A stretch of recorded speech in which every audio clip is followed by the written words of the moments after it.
That's it, in you come. Say hello. Welcome to my world. My name's Tobias Taitt. I'm the author of Black. Let's take a time to turn away from our smartphones. No scrolling, promise, pinky promise. And look at these really smart images which are going to bring alive an area of history that you never knew existed. I was due to have a boxing match. I injured both of my knees in preparation and decided to sit down and write my story, which I'd had, I think, a fairly eventful life, and decided that I wanted to write it down. But how eventful and how important it would be, I didn't actually realize until I'd finished writing the book. Made me think, actually, whoa, I've captured some important areas of history. And then it just made me think about the whole thing of people in the UK, who we normally go to when it comes to writing memoirs and autobiographies. It's normally the great and the good. It's not the common man or woman in the street. And it made me realize that actually our lives and what we've, is just as important and very significant, and it will capture perhaps aspects of the UK which would not be captured unless we wrote about it. On the day I was born, the 28th of April 1967, Muhammad Ali famously stood on the steps of the American Army induction office and said, after they attempted to induct him into the United States Army, that I ain't got no problem with the Viet Cong. No Viet Cong ever called me a nigger. That was the day he made that statement, the 28th of April 1967, and that was the day I was born. But as a result of my mother killing my uncle, she was sent to prison, and I became a ward of the court. I was placed under a full care order. It's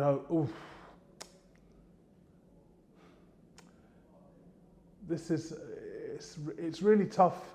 It's a tough topic to have, especially as I'm now a parent. I think it's one of those things that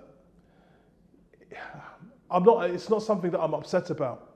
I just think to myself, when I think of my mother, I think of the mothers that I know, I think of the parents I know, I think of myself as a parent, and I just wonder what kind of person I would have been if I'd had a real mother. All of the areas of nurturing and support and love, what kind of person, what kind of personality would I have? What's missing from my personality as a result of not having that? There's no sort of pain or hurt or anything like that, but it's just realizing it's such an important and significant role in the development of a human being, and that's something that I've never had. So I am, I guess, as I am. I'm a sum of these parts, basically.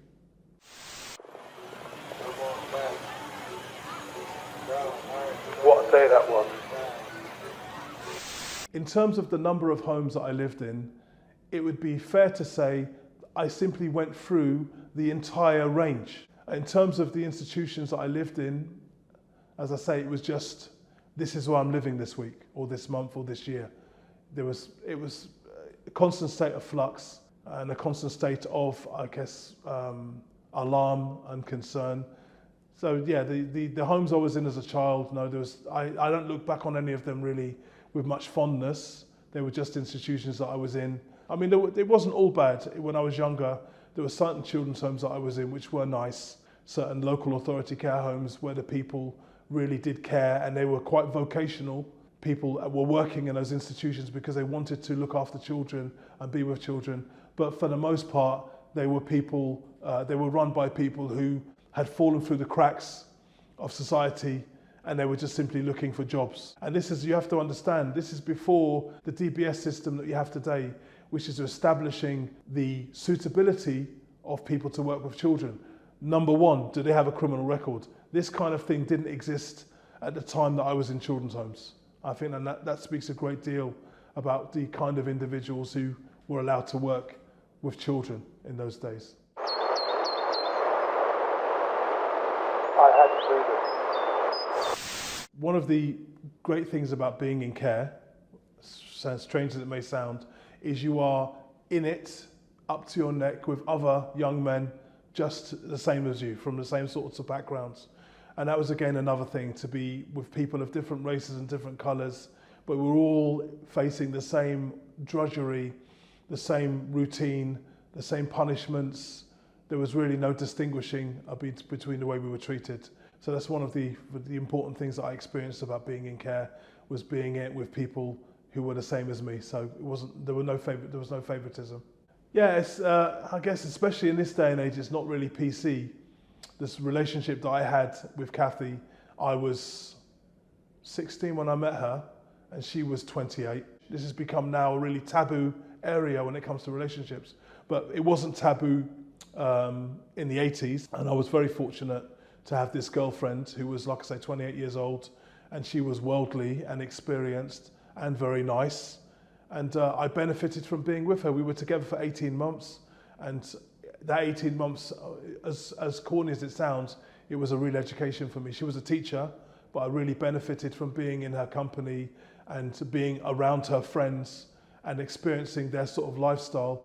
A bit of an in-joke in the black community, books are often described as the black man's kryptonite, meaning that black people don't tend to pick up literature and read books. But as a result of my relationship with Kathy, I discovered books.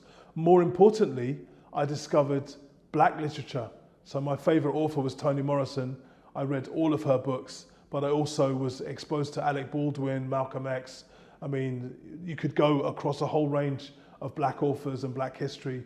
So as a result, I discovered a love for books, and that love for the written word has remained. I do enjoy reading, and I read every day. So I was really fortunate to that's one of the real things that I took from that relationship. And as I say, it's something that stays with me to this day. I just love to read and love books. I hope that I'm going to encourage many other people to put pen to paper in my lifetime.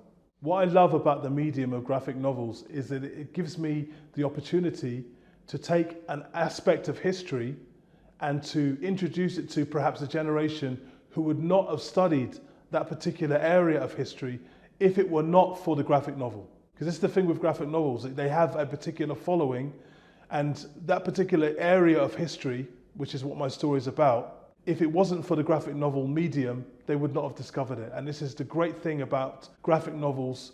It helps to bring alive a particular area, a particular historical point, which would be lost. Thank you so much for coming along today, taking the time out of your lives to look at this exhibition. And I really, really mean that. So much work has gone into this. So many people have been involved in this exhibition.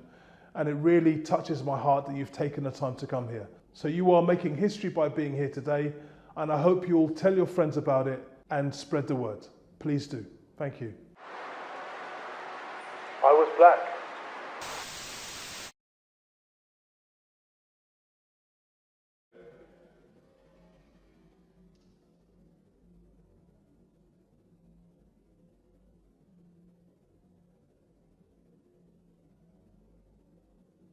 Boo!